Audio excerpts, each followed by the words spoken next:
Prossigamos na análise de informativos 2023, hoje com a abordagem do informativo 1106, publicado pelo Supremo Tribunal Federal no dia 8 de setembro do ano de 2023. Inicialmente, quero fixar com os senhores e senhoras um roteiro de estudo que impactará diretamente o direito constitucional, o direito administrativo e também o direito eleitoral. Abordaremos então hoje esses acordos. Primeiro, imprescritibilidade da pretensão. Recurso extraordinário 1427694, Santa Catarina. Segundo, reforma agrária. Ação direta de inconstitucionalidade 3865 do DF. Terceiro, remoção por permuta. Ação direta de inconstitucionalidade 6780, Rio Grande do Norte. Quarto, Ministério Público Especial. Ação direta de inconstitucionalidade 4427, Amazonas. Quinto e último, revisão da aeroportualidade, matéria pertencente inclusive ao direito eleitoral. Ação direta de inconstitucionalidade de promissão 38 do DF.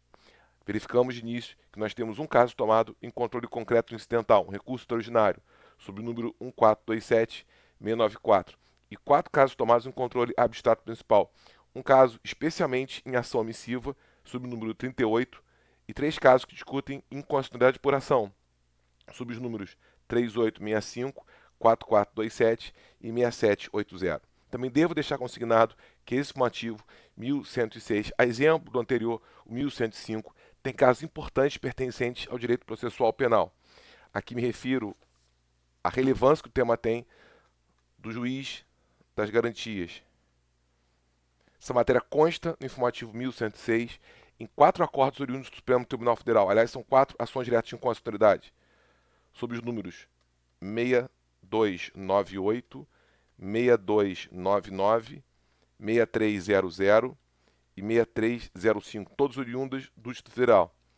Por ser tema estranho ao direito constitucional, evidentemente não será por nós analisado, mas tema relevantíssimo, alusivo ao juiz de garantia, reforma da lei anticrime, nas 3 ações diretas aqui reveladas. Começa então a abordagem especificamente do direito constitucional, do direito administrativo e ulteriormente do direito eleitoral, com a assertiva a pretensão e sua imprescritibilidade. Recurso extraordinário 1427694.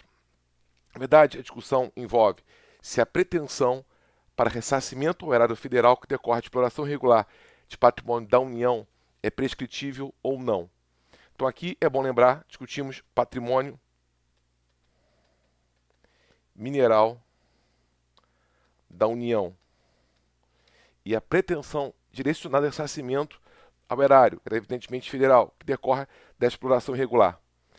A dúvida levantada perante o Supremo Tribunal Federal é a seguinte: essa pretensão está submetida à prescrição ou não? Ou seja, ela é indissociável do dano, ou de certo modo pode haver dissociação entre o dano e a pretensão destinada a ressarcimento ao erário que decorra da sua exploração irregular, para que se possa afirmar se essa pretensão é ou não prescritível. Qual foi a solução que o STF nos oferece nesse caso concreto? O Supremo Tribunal Federal entende que a pretensão ressarcitória do patrimônio da União, nesse caso, é insuscetível de prescrição. Portanto, afirma a imprescritibilidade da pretensão que decorra da violação de patrimônio material da própria União. Há uma situação similar a essa que o próprio STF já entendeu em caso semelhante. Ou seja, há uma pretensão em matéria civil também prescritível, oriunda inclusive de acordo no Supremo Tribunal Federal. E aqui faço alusão a um caso recente que o STF julgou, que é o recurso extraordinário 636886, informativo 983, quando o Supremo Tribunal Federal ratificou a posição segundo a qual pretensão ressarcitória que decorra de improbidade administrativa não é sujeita à prescrição. Nesse caso, fez alusão, inclusive, à Constituição Federal, artigo 37, parágrafo 5º.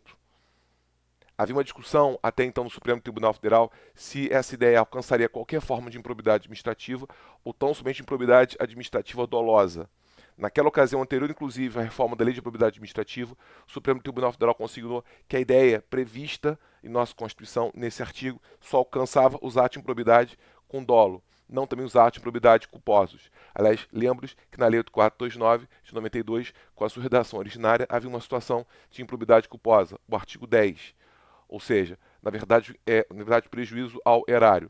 Quando a lei é alterada e exige, portanto, a improbidade somente o dolo, de certo modo, essa posição do Supremo Tribunal Federal se reforça, até porque alcança hoje qualquer forma de improbidade administrativa. até porque desde então a improbidade culposa cessou a sua existência. É um caso, repito, de prescrição em matéria civil, também não sujeita à prescrição, decorrente da Constituição, o artigo 37, parágrafo 5º. Similarmente, o STF estende a mesma ideia da pretensão em matéria civil ressarcitória, também insuscetível de prescrição, agora para a matéria ambiental. Então, na visão do Supremo Tribunal Federal, nesse acordo por nós abordado, é imprescritível a pretensão ressarcitória ao erário que decorra de violação por exploração irregular do patrimônio mineral da União. Tomada a decisão no recurso extraordinário 1427694, similar, em certos aspectos, ao recurso extraordinário 636886, ato doloso de improbidade administrativa, como todo hoje, ato de improbidade administrativa é doloso. O outro caso interessante, sumativo 1106, tem a ver com a reforma agrária. Me refiro à ação direta de inconstitucionalidade 3865. A discussão agora envolve especificamente a Lei 6829 de 93, em duas passagens, que são os artigos 6º e 9º, parágrafo 1º, que impedem que haja reforma agrária decorrente de propriedade produtiva. Portanto, tornam insuscetível de desapropriação propriedade rural produtiva. A pergunta é, essa norma é constitucional ou não? E qual é a orientação que o STF dá? Essa norma é constitucional. Agora, nesse ponto é importante lembrar uma questão, que é a seguinte: quando se aborda desapropriação, se entende que é a forma mais drástica de intervenção do Estado sobre a propriedade. Nem sempre propriedade privada, às vezes até propriedade pública. Nesse caso, propriedade privada. Sabe-se também que a reforma agrária é uma situação excepcional de desapropriação, até porque restringe-se a competência à União e esse bem tem que ser um bem imóvel rural, que descumpra a sua função social. Sem contar o fato de que indenização não é paga em dinheiro, mas títulos da dívida pública, nesse caso, dívida agrária. Mas qual é a questão peculiar aqui? Sabe-se também que qualquer forma de desapropriação, seja ela extraordinária ou ordinária, a princípio qualquer bem pode ser apropriado, desde que suscetível de avaliação econômica. O que importa é que o bem tenha valor econômico e ele possa ser aferido, mensurado, quantificado. Na verdade, a regra é essa: qualquer bem pode ser expropriado, desde que suscetível de avaliação econômica. No entanto, doutrina se costuma dizer que há situações raras, porém possíveis, de impossibilidade jurídica e de impossibilidade material. Ora, o próprio bem materialmente não tem como ser expropriado, ora, em algumas situações teria ter como, mas ora por norma legal, ora por norma constitucional, essa expropriação venha a ser proibida. Há casos, então, de impossibilidade material. Dou-lhes dois exemplos. Um exemplo, direitos personalíssimos. Outro exemplo, moeda corrente. Bom, direito personalíssimo, evidentemente não tem como ser expropriado por ser indisponível, se bem que o bem que corporifica esse direito possa sê-lo. O direito em si, por si só, não. Então, por exemplo, seria impossível expropriar, de certo modo, a intimidade.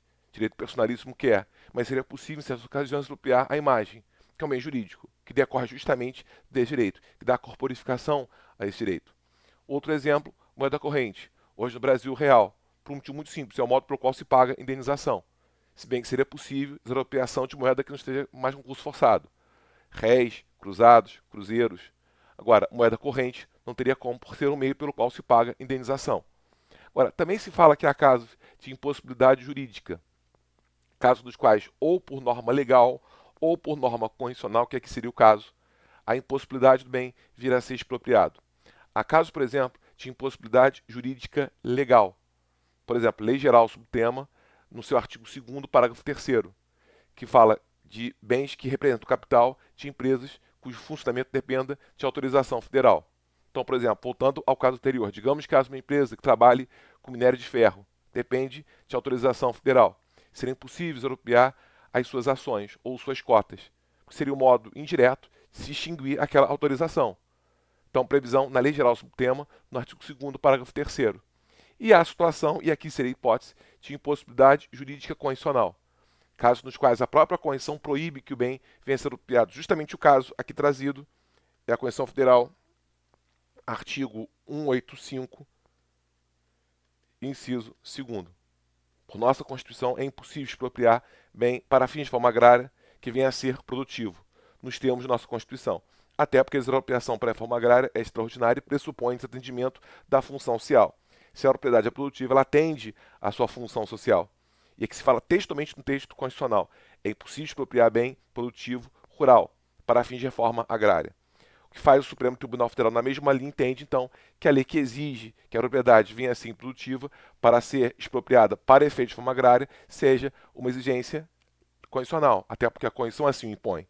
Então, é um caso de impossibilidade jurídica constitucional que decorre da Constituição Federal no artigo 185, inciso 2º, e a lei caminha para e passo com a norma aqui citada. Portanto, entende o Supremo Tribunal Federal. A lei 8629 de 93, nos artigos 6º e 9º, parágrafo 1º, seria constitucional, porque, na verdade, concretiza a impossibilidade jurídica constitucional prevista no artigo 185, inciso 2º. Dois casos, portanto, que, de certo modo, têm a ver com atividade mineral. O primeiro caso diretamente, o segundo caso pode ser que também tenha a ver com isso, até pela impossibilidade legal que eu havia citado anteriormente. Mas esse caso específico discute reforma agrária e a lei ordinária, que na verdade regula essa situação.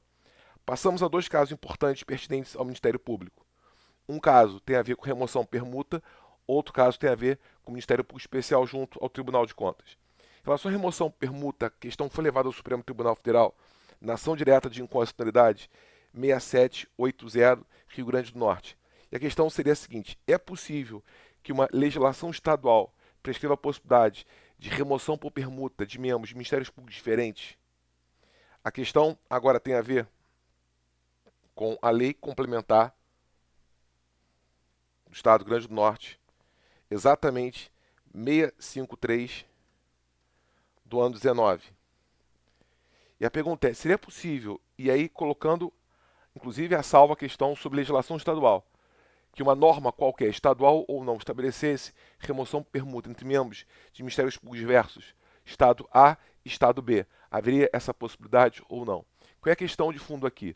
Sabe-se que o Ministério Público é formado por alguns princípios, dentre os quais o princípio da unidade. Está previsto em nossa Constituição, no artigo 127, parágrafo 1º. A dúvida não é se existe o princípio, até porque o texto da Constituição é muito claro. A dúvida é a extensão que esse princípio possui. A pergunta seria a seguinte: esse princípio, unidade, é um princípio interinstitucional ou é um princípio intra-institucional? Unidade está em cada ramo do Ministério Público ou unidade está entre ministérios públicos diferentes? Repito, cada ramo do Ministério Público é uno, mas não há um só Ministério Público brasileiro, ou há um só Ministério Público brasileiro, e cada ramo faz parte de um só Ministério Público, de uma só instituição. Bom, primeiro, o que vem a ser unidade? Ministério Público é uma só instituição, sujeita a uma só chefia, submetida aos mesmos princípios. Isso quer dizer princípio de unidade. É uma só instituição, tem uma só chefia, os mesmos princípios institucionais. Agora, a pergunta volta a ela, seria a seguinte: há hoje no Brasil o Ministério Público brasileiro, como há o Judiciário? Ou, nesse caso, há uma distinção entre Poder Judiciário e Ministério Público? Sabe-se que o Poder Judiciário é um só poder. Agora, Ministério Público é uma só instituição? E qual é a solução que aqui o STF dá? Não.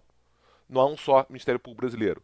Cada Ministério Público é uno, mas não há um só Ministério Público. O princípio da unidade não é, na verdade, interinstitucional, entre instituições, mas é intra-institucional, dentro de cada instituição. E há um fato claro que revela essa ideia que agora eles apresentam. Esse fato, evidentemente, o Cor não cita, mas é um caso que revela claramente que existe, na verdade, unidade só dentro de cada Ministério Público, não entre ramos diferentes.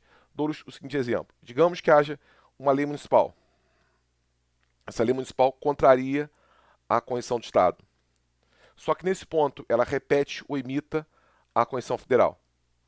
Então, há uma lei municipal, ela contraria a Constituição do Estado. Nesse ponto ela repete ou imita a Constituição Federal. Aliás, abre aqui um parêntese. Vejam que eu disse repete ou imita, porque é uma distinção feita por José Alfredo Baracho, autor de Minas Gerais, entre norma de imitação e norma de repetição. José Alfredo Baracho. Qual é o ponto de contato que existe entre norma de repetição e norma de imitação? É identidade normativa, ou seja, o teor da norma do Estado é idêntico ao teor da norma federal. Há, portanto, uma identidade normativa entre elas. São normas de conteúdo idêntico. Agora, qual é a distinção que existe entre norma de imitação e norma de repetição? O motivo pelo qual essa identidade se dá. Então, diz José Alfredo Baracho, na norma de imitação, ela é igual, embora pudesse ser diferente. Na norma de repetição, ela é igual porque não poderia ser diferente. Repito, na norma de imitação, ela é igual, embora poderia ser diferente. Quer dizer, não se aplica a simetria, mesmo assim o Estado adota norma igual. Na norma de repetição, a norma é igual porque não poderia ser diferente. Isso quer dizer, se aplica a simetria. Se for diversa,